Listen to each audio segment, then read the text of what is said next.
अपने आप में एक अलग किस्म के इस फंक्शन में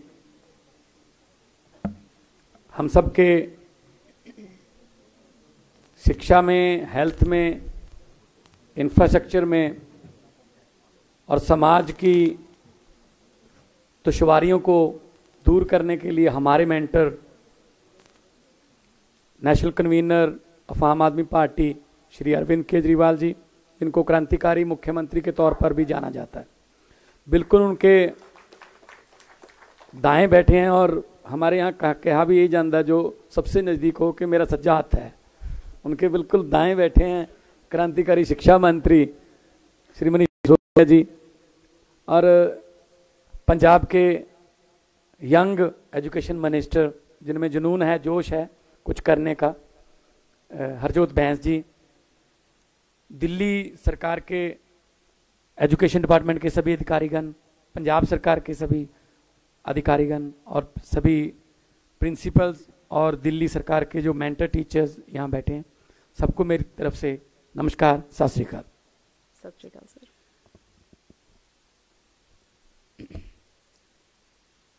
हिसार जिले के एक गांव में, शिवानी गांव में एक लड़का पैदा हुआ, एक घर में, आम नॉर्मल घर में। पढ़ने का बहुत जुनूनी था, साथ साथ में गरीबों की हेल्प करने का भी जुनून था।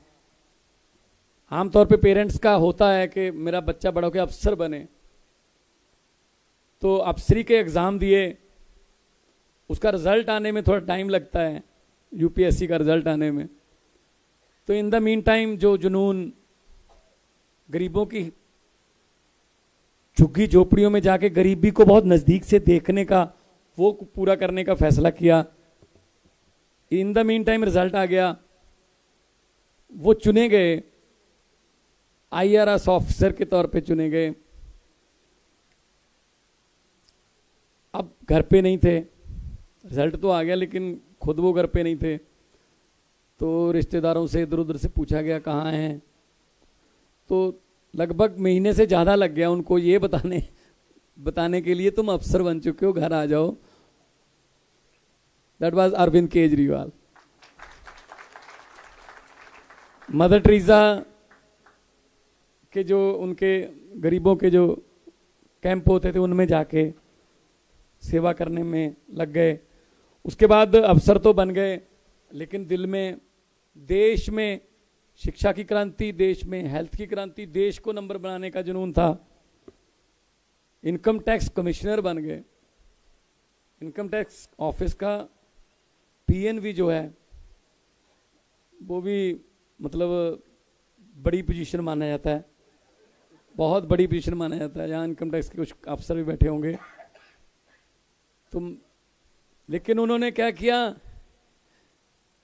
इनकम टैक्स ऑफिस में से इस्तीफा देकर उसी ऑफिस के सामने कुर्सी लगा के सिविल मार्शल बन के बैठ गए। जो भी आता था उनको बोलता कोई पैसे मांगे मुझे बताना। कम से कम एक ऑफिस का तो चौकीदार बन गए ना वो, क्योंकि सारे सब पता था रूल उनको, तो अंदर बैठे वालों को भी पता था बाहर जाके बताएगा ये। तब से शुरू हो गया एक क्रांति का बीज, एक शुरू हो गया। फिर एक एनजीओ बनाई, मुझे कई बार बताया ये जोड़ी बैठी है जो, कि दोनों एक ही गाड़ी में जाते थे, एक बार गाड़ी पलट भी गई थी, कहीं जा रहे थे कहीं किसी एनजीओ के काम से। उसके बाद एंटी करप्शन जो इन्होंने इंडिया अगेंस्ट करप्शन का मिशन शुरू किया, कारमा बढ़ता गया कारमा इस लेवल तक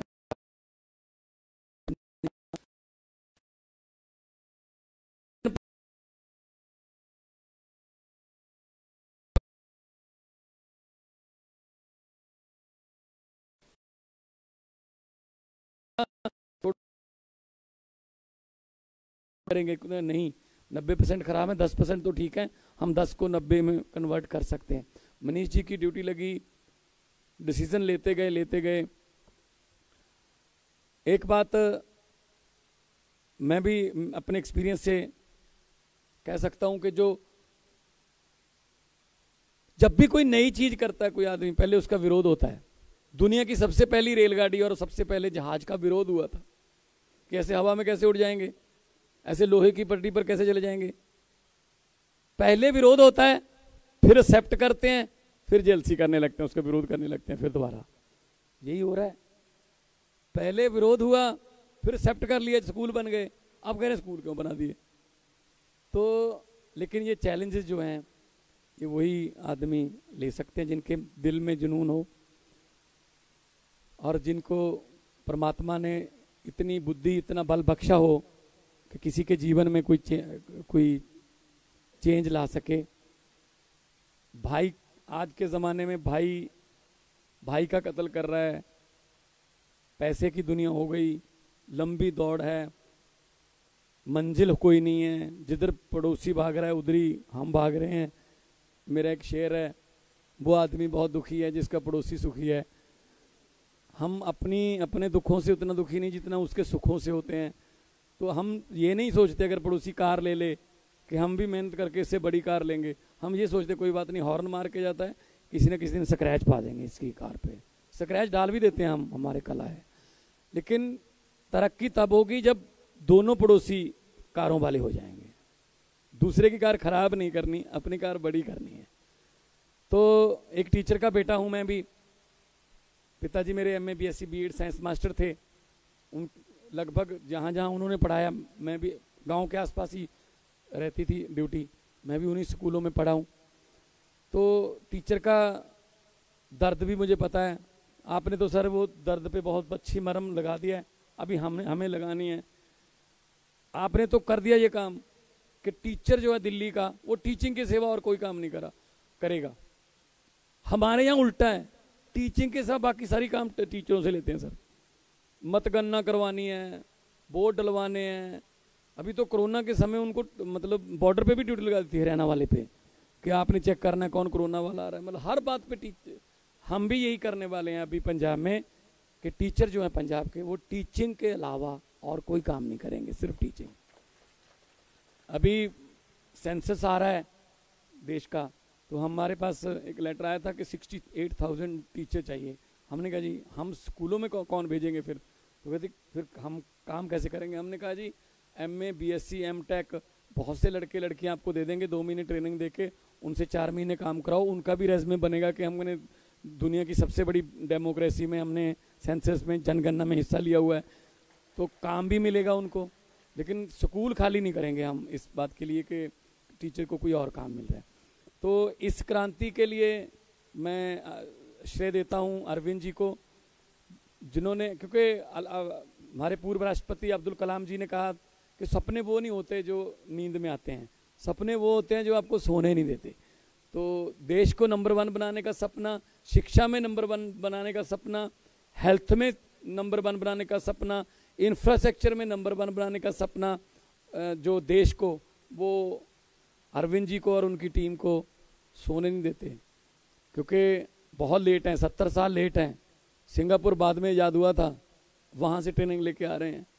मतलब इसका मतलब वो कितना फास्ट चले होंगे और हम कितना स्लो हैं।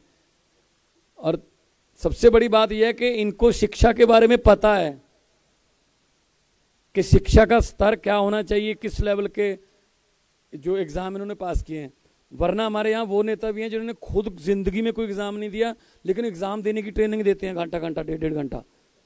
तो मतलब कम से कम उस फील्ड का पता तो हो ना कि उसमें क्या होता है, पेपर कैसे दिए जाते हैं, एग्जाम के समय कौन सी स्ट्रेस होती है। खैर,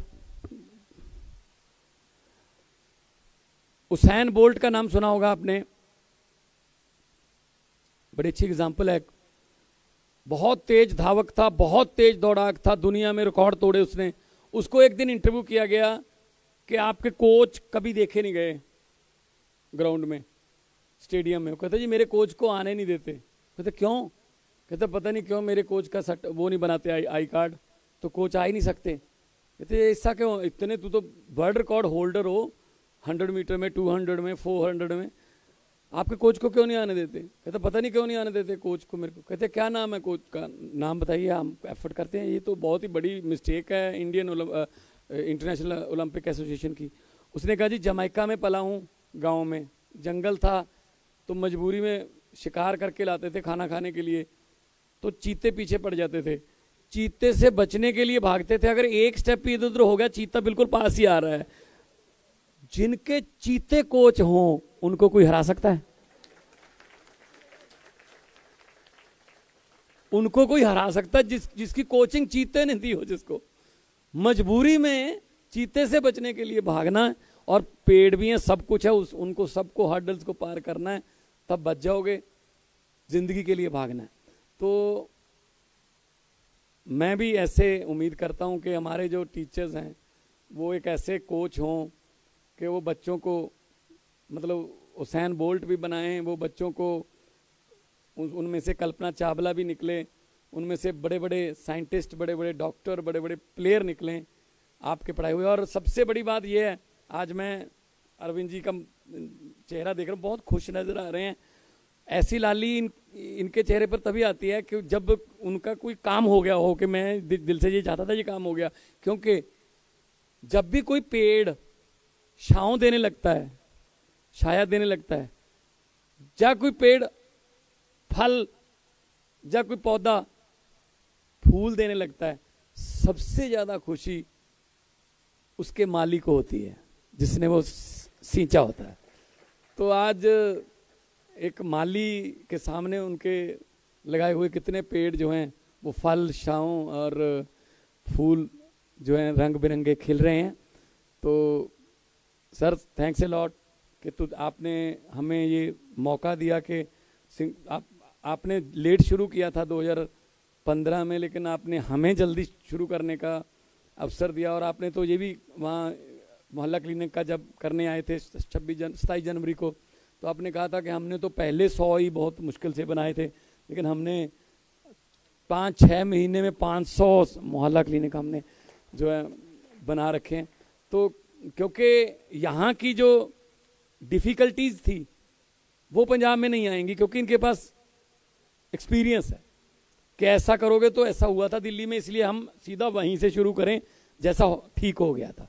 और एक कहावत है, पंजाबी में है, मैं हिंदी में बोल देता हूँ, वही सेम ही है कि एक्सपीरियंस, जैसे अभी बात कर रहे थे कि हमने इनसे सीखा, उन्होंने सिंगापुर से सीखा, पहले सिंगापुर से सीखा, अब उनसे भी सीख रहे हैं। एक्सपीरियंस वो कंगा है, एक्सपीरियंस वो कंगा है जो आदमी को तब मिलता है जब आदमी गंजा हो जाता है। इसलिए सबसे अच्छी बात यह है, कंगा अपने हाथ में तब ले लो जब आपके सर पे बाल हों। दूसरों का एक्सपीरियंस यूज कर लो, दूसरों का एक्सपीरियंस इस्तेमाल करके कंगा जल्दी मिल सकता है आपको, जैसा कि आप आज कर रहे हो, एक दूसरे का एक्सपीरियंस जो है वो शेयर कर रहे हो।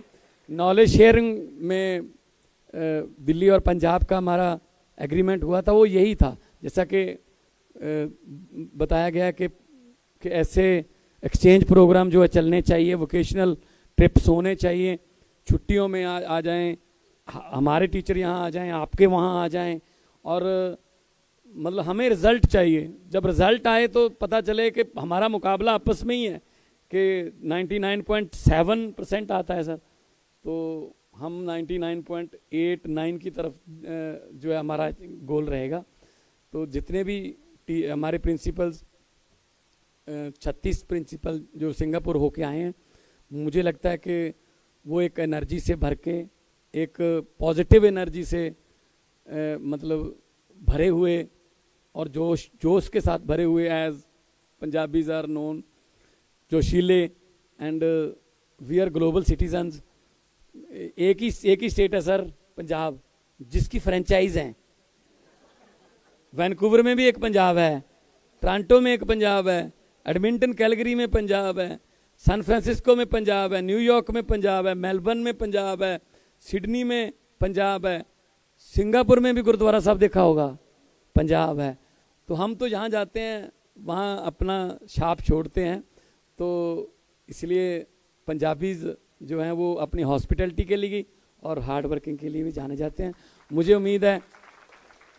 उम्मीद है कि ये जो 36 हमारे टीचर गए हैं, इनको कई गुना से मल्टीप्लाई करेंगे अपने बच्चों को सिखाने में, और फ्यूचर में और भी अच्छे ट्रेनिंग जो ट्रिप्स हैं जहाँ भी हमें अच्छा मिलेगा सीखने के लिए। जैसे आपने कहा है कि टीचिंग की बजाय लर्निंग, तो सीखने के लिए कहीं भी जा सकते हैं।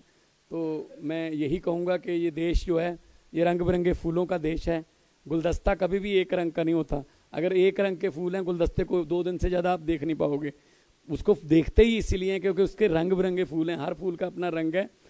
लंबे सफ़र को मीलों में मत बांटिए, कौम को कबीलों में मत बांटिए। एक बहता दरिया है मेरा भारत देश, इसको नदियों और झीलों में मत बांटिए। इस देश को नंबर 1 बनाना है, जो सपना है अरविंद जी का और हमारा सबका सपना है। हम उनके सिपाही हैं और जहाँ जहाँ ड्यूटी लगेगी, जिस मोर्चे पर भी ड्यूटी लगेगी, हम काम करते रहेंगे।